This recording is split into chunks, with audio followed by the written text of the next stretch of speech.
UP में हाय हाय, UP में डंका बजाए दियो वे मेरो माया बहनिया, अरे झंडा नीला लहराए दियो वे मेरो माया बहनिया, अरे जहाँ माफियाओं का चलता नचारा, गुंडा मवाली घूमे मारा मारा, ऐसी धमक धमकाए दियो वे मेरो माया बहनिया। मेरे दोस्तों, यही बात हम जा करके हर प्रदेश में कहते हैं कि अगर आपको अमन चैन की ज़िंदगी बिताना है तो बसपा की गवर्नमेंट को लाना होगा। अगर आप बसपा की गवर्नमेंट क्यों नहीं लाएंगे तो आपके ऊपर जुर्म और अत्याचार होता रहेगा।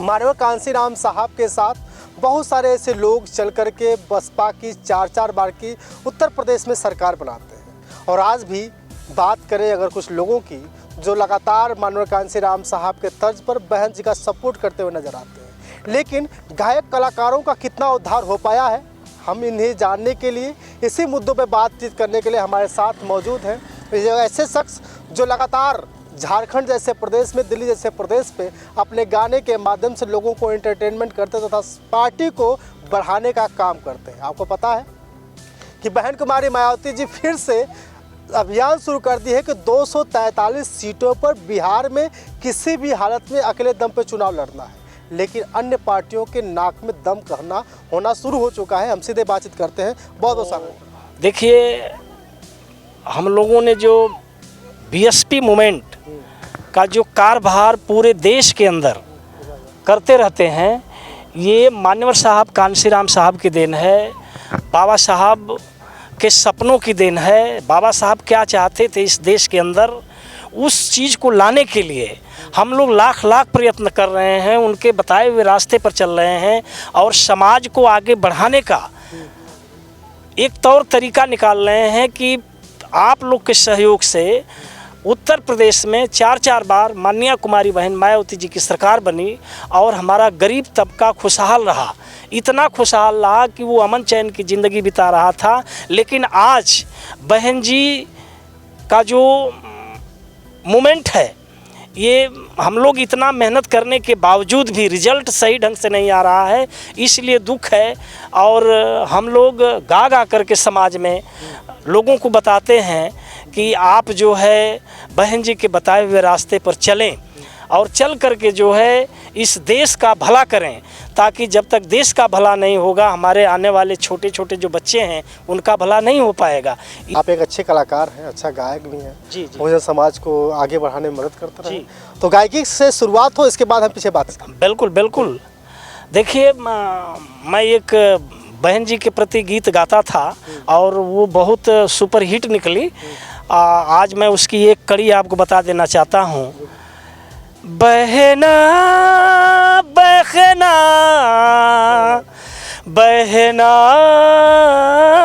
बहना ओ मेरी बहना बहना, ओ मेरी बहना, ओ मेरी बहना, ये बहुजन समाज तुझे पीएम बनाएगा। त्याग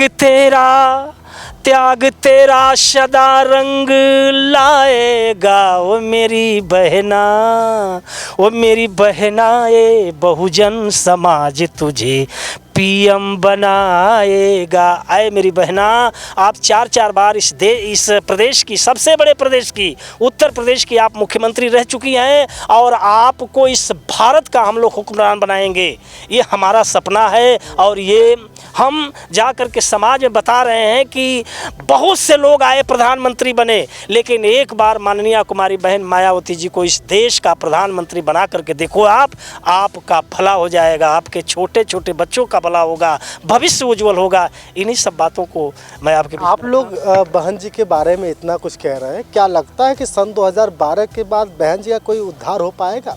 क्योंकि आप देख रहे हैं कि आज अगर हम लोकसभा की बात करें तो लोकसभा में एक भी सीट नहीं है, उत्तर प्रदेश में एक सीट निकलती है रसड़ा से, जो वो भी अपने दम पर बताई जाती है, लेकिन हरियाणा हार जाती हैं, मुंबई हार जाती हैं, नई दिल्ली हार जाती हैं। स्थिति इतना रही कि आप कह रहे थे कि नई दिल्ली में हम लोग जो है कि 90% की आबादी है जो कि हम लोग को बहुत प्यार करती है।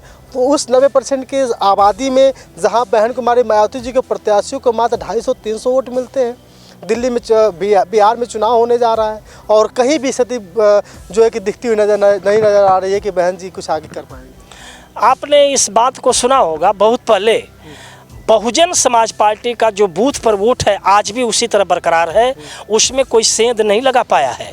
लेकिन आपने बहन जी के मुखारबिंद से सुना होगा सत्यानंद जी कि बहुत पहले बहन जी ने जब उत्तर प्रदेश के अंदर चुनाव हुए तो उसमें जब हमारा रिजल्ट ग्राफ गिरता गया तो बहन जी ने कहा कि कहीं न कहीं ईवीएम में घपला हुआ है, कहीं न कहीं ईवीएम में घपला हुआ है।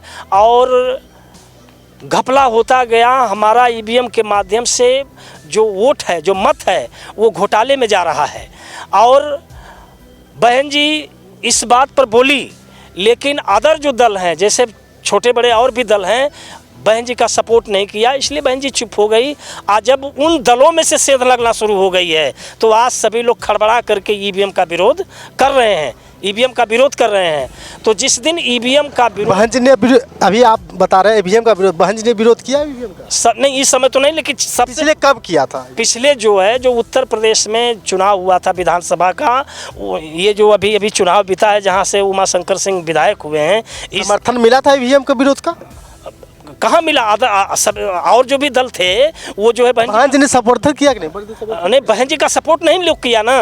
बहन जी का अगर सपोर्ट किया होता अदर दल तो उस समय वाम सेप के लोग नई दिल्ली में जब आंदोलन कर रहे थे, हाँ। उसमें मुझे याद है मैं वहीं नई दिल्ली में मौजूद था और बहन जी का कोई भी सपोर्ट कैसे दिख नहीं रहा था, बसपा के लोग नहीं दिख रहे थे। और आप कह रहे हैं कि बहन जी ने जो है कि ईवीएम के बारे में बहन जी ने बोला था, आपने सुना होगा कि आप जैसे लोग मीडिया वहाँ पर पहुँची तो उसमें एक मीडिया ऐसा था जो टोपी वोपी लगाया था। बहन जी ने कहा था कि वो टोपी वाला नहीं दिखाई दे रहा है जो कह रहा था कि वोट जो है ईवीएम से गायब हो जा रहा है। इस पर बहन जी ने मथन किया और बहन जी ने बयान दिया कि यही सत्य है कि ईवीएम से जो है हमारा जो वोट है, हमारे लोगों का जो मत है, ये घोटाले में जा रहा है। आप कह रहे हैं कि ईवीएम से वोट का घोटाला हो रहा है। नई दिल्ली का चुनाव हुआ अभी हाल ही में, हाँ। उस समय कोई जो है कि विरोध नहीं शुरू हुआ, हाँ। उससे पहले मुंबई का हुआ, उससे विरोध नहीं हुआ, हाँ। उससे पहले हरियाणा का चुनाव हुआ गठबंधन के साथ, वो भी नहीं हुआ, उससे पहले पंजाब का हुआ, नहीं हुआ। लगातार चुनाव होते जा रहे हैं। सर आप कह रहे हैं कि ईवीएम की वजह से हो रहा है, जबकि ईवीएम से भी तो इसी लोकसभा की मैं बात करूं, उत्तर प्रदेश में 31 सीटें अखिलेश यादव जी के पास है। हाँ, अखिलेश यादव जी के पास है, लेकिन हमारा ग्राफ तो ईवीएम में गया, हमारा ग्राफ जो ईवीएम से गिरा है, गिरा कि नहीं गिरा, लेकिन और लोगों का बढ़ता गया तो वो लोग सोचे कि हम बहुत आज़ाद हैं, लेकिन जब उनका घटना शुरू हुआ है तो अब वो चिल्लाने लगे हैं। चिल्ला रहे हैं कि नहीं चिल्ला रहे हैं? तो अगर उस तरह से उस समय बहन जी का लोग सपोर्ट कर दिए होते तो आज ये नज़ारा देखने को नहीं मिलता। बीएसपी जो है बहुत अच्छी सीट लाती।